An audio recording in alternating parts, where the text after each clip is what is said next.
Welcome to Hauntcore Vault.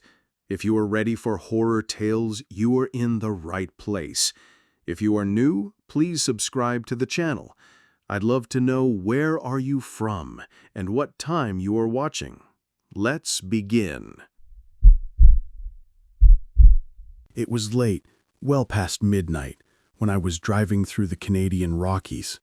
I'd just passed through one of those tiny mountain towns that were more gas stations than anything else, and now it was just me, my car, and an endless stretch of highway swallowed by darkness. I remember how the headlights barely cut through the black. Every now and then I'd see a sign flash by, something about elk crossings, or the next town being 50 kilometers away. The world felt empty. At some point, I realized I needed to pee, badly, and I hadn't seen a rest stop in ages. The highway was deserted, not a single pair of headlights behind or ahead of me, so I figured I'd just pull over. I stopped at the shoulder, stepped out into the cold night air, and took a piss while staring out into the pitch-black tree line. It was so quiet, I could hear my own heartbeat. Afterward, I lit up a cigarette and leaned against my car, just enjoying the silence. The smoke curled up into the darkness, and for a moment, it felt almost peaceful. Then I saw him. At first, I thought my eyes were playing tricks on me, maybe a deer or a shadow moving with the wind. But no, it was a person, a man, walking straight out of the tree line. Every hair on my body stood up. I was miles from civilization, with patchy cell service and no sign of life for God knows how far. My first instinct was to get the hell out of there.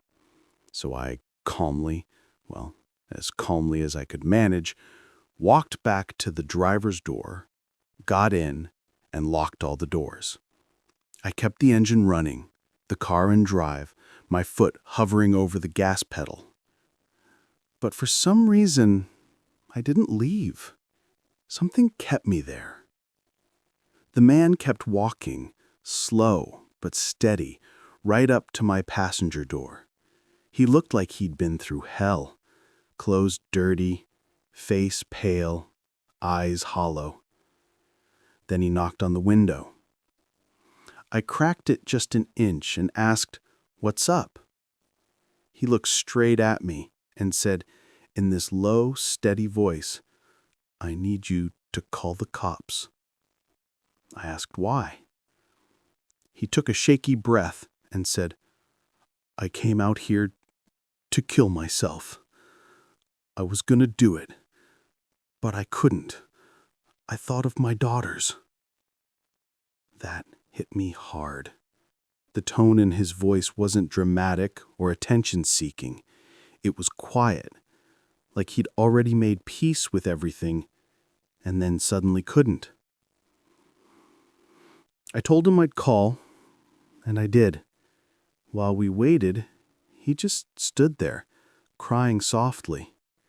He told me he had a kitchen knife in his pocket, so I gently suggested maybe setting it down before the cops arrived. He nodded and placed it on the ground. It took the police a while to get there. It always does out in the mountains. But eventually they came, lights flashing in the dark. They spoke with him for a bit, and then they took him with them. Before they left, I got out and said a few words to him. I don't even remember everything I said, just that I wanted him to know he wasn't alone, that he'd done the right thing by stepping out of those woods. We shook hands. That was years ago, but I still think about him sometimes. This stranger who came walking out of the trees in the middle of the Rockies. I hope he's still around. I hope he found his way back to his daughters. A few years back, I was hauling a load from Tucson, Arizona, up to Salt Lake City, Utah. Normally, that's a straightforward run, but a big flash flood had wiped out part of the main highway, and the detour they had us taking wound deep through the mountains in lower Utah, quiet, remote, and pitch black at night. By the time I'd been driving a while, fatigue started to creep in, so I decided to pull off onto the shoulder and get a few hours of sleep in the bunk. There wasn't a single light around, no houses, no traffic, no towns for miles.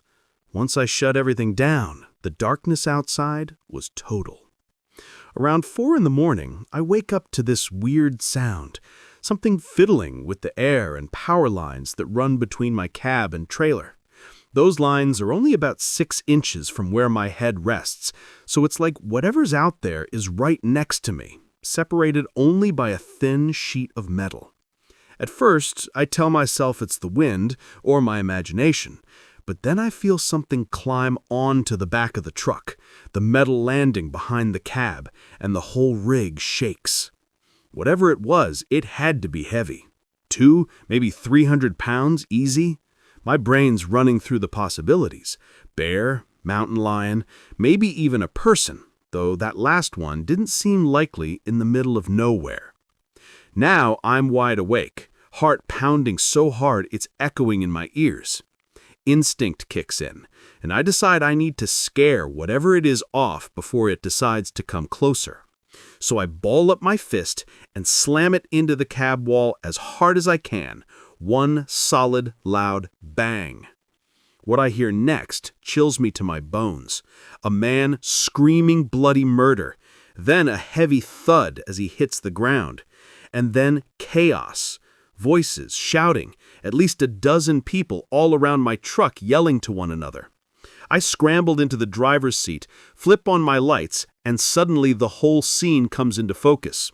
A squad of Army Reserve soldiers standing there, half blinded by my headlights, dressed in full gear with rucksacks and rifles.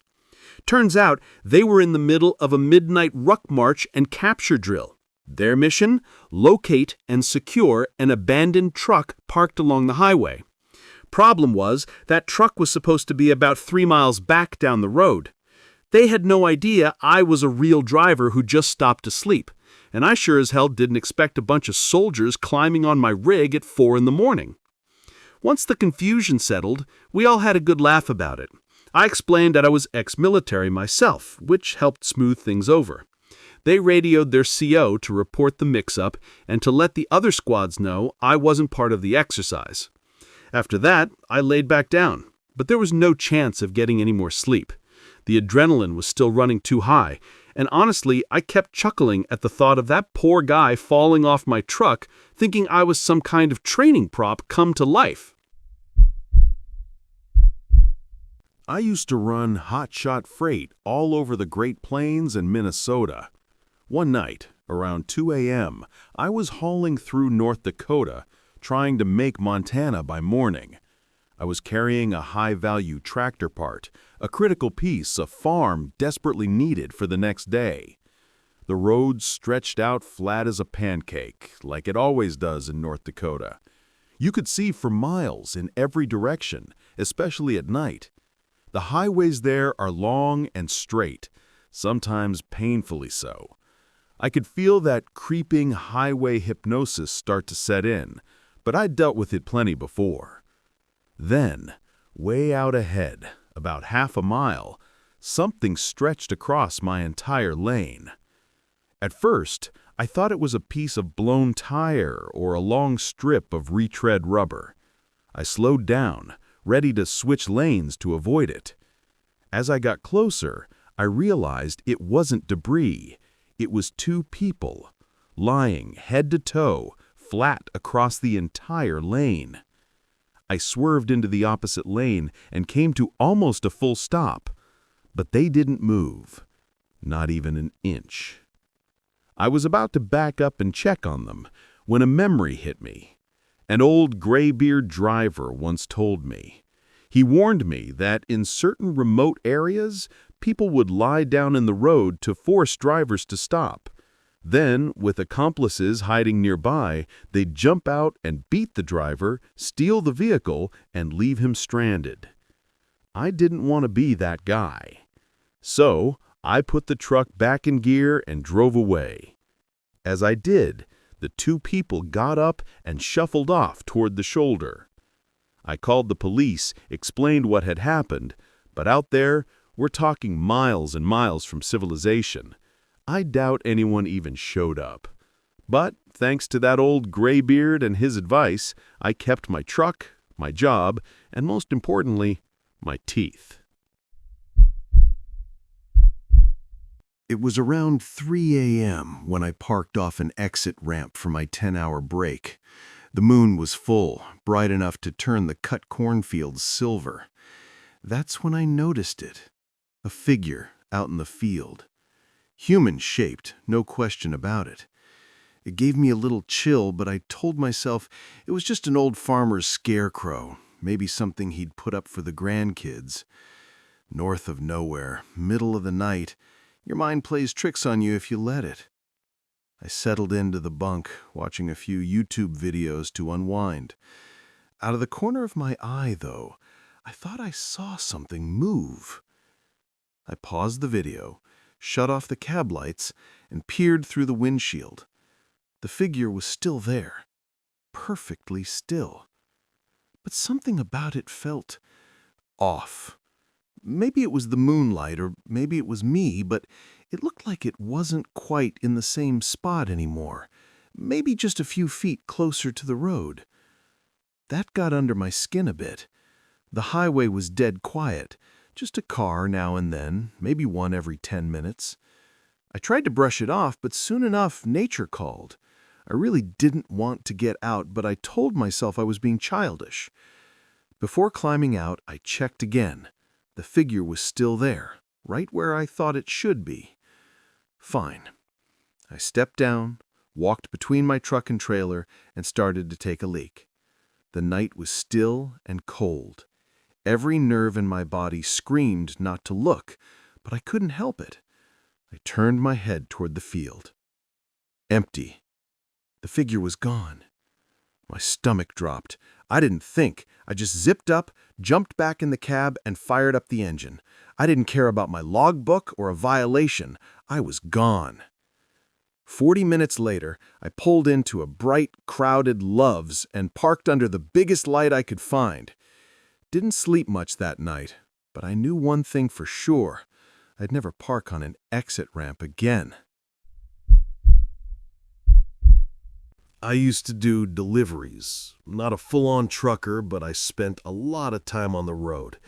One of my regular customers lived way out in the boondocks, a good 25 miles from anything resembling civilization, right in the empty stretch between two decent-sized towns.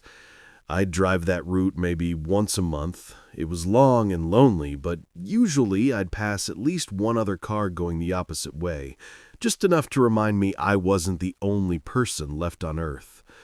There was this small cluster of houses along the routes, maybe 4 or 5 of them, so run down they looked one stiff breeze away from collapsing. In 6 months of doing that run, I'd never seen a single person outside. No lights, no cars, no signs of life. I always figured they were abandoned. Then one fall afternoon, I was making that same drive. The air was that dull gray you only get before the sun drops early, and the fields were all stubbled and brown. I realized I hadn't seen another car the entire time I'd been on the road, not one. As I came up on that little group of old houses, I saw something that made my stomach tighten.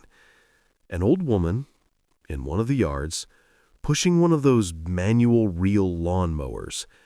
The thing was, the yard was barely even grass anymore, just weeds and dirt, and she didn't look like she belonged in this century, let alone this empty stretch of nowhere. As I got closer, she stopped, just froze, both hands on the mower handle, staring straight at me. I figured maybe I was speeding, so I let off the gas a little. As I passed her, I tried not to make it awkward, gave a small nod, then checked my rearview mirror. she was still staring. Only now she'd dropped the mower and had turned a full 180 degrees to keep watching me drive away. Something about it felt wrong. Not dangerous, exactly, just off. Like the air shifted around that moment.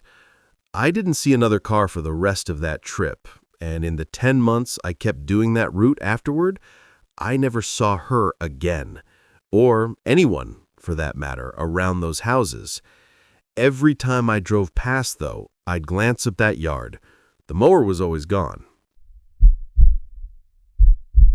It was a cold, moonless night, the kind where the highway stretches out like a black ribbon into nothingness.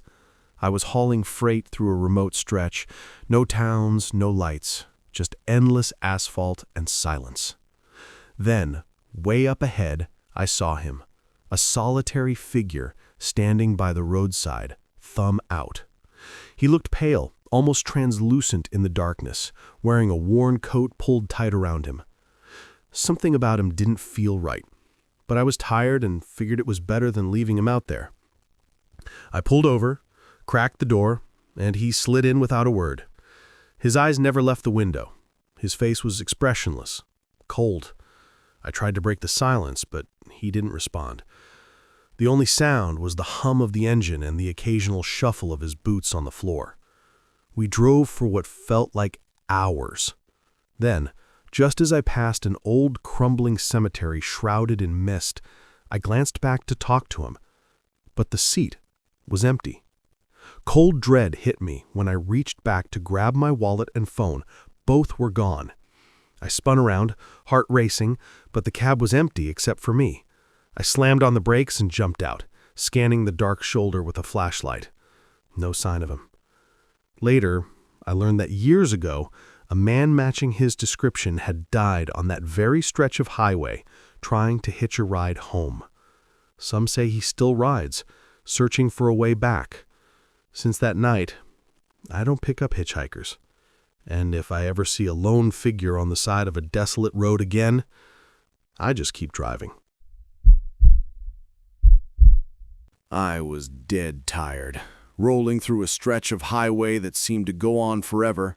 No towns, no exits, just woods pressing in from both sides. I found a rest stop marked only by a flickering green sign and a cracked entrance ramp. One ancient vending machine, a half-collapsed bench, and a garbage can full of nothing but pine needles. It was perfect. Quiet. I parked, did a quick walk around, then climbed into the sleeper. Just before I shut my eyes, I noticed how still it was outside. No wind, no bugs, no distant hum of cars, just complete, unnatural silence. Sometime in the middle of the night, maybe 2 or 3 a.m., I woke up. Not to a sound exactly, but to a feeling, like someone was watching me. Then came the whispers. Soft, garbled, like they were being spoken through water. I couldn't make out a word, but they circled the cab, rising and falling like a chant. I froze, heart thudding in my ears, trying to convince myself it was wind or maybe a couple of late-night hikers messing around. Then I heard footsteps. Slow, deliberate, crunching gravel under boots. They moved from the driver's side to the passenger side, pausing just beneath my window. I eased up and peeked through the curtain. Outside, barely visible in the weak moonlight, were pale, glowing figures. Not headlights, not people with flashlights. These were human-shaped, but wrong somehow, blurred at the edges like smoke held together by bone. They drifted soundlessly toward the tree line, then disappeared one by one into the woods, vanishing without a trace. I didn't sleep the rest of the night. At sunrise, I booked it out of there and stopped at a diner 20 miles up the road. Told the old woman behind the counter what I'd seen. She didn't even blink. "Oh, you stayed at the old Pine Hollow stop. Used to be a cemetery back in the 1800s. They never moved the bodies when they paved it over. Locals don't stop there after dark. They say the dead still wander through, looking for their graves. She handed me my coffee like she just told me it might rain later. Needless to say, I don't park at Pine Hollow anymore. And if I have to stop at a rest area, I make damn sure there's more than ghosts keeping me company.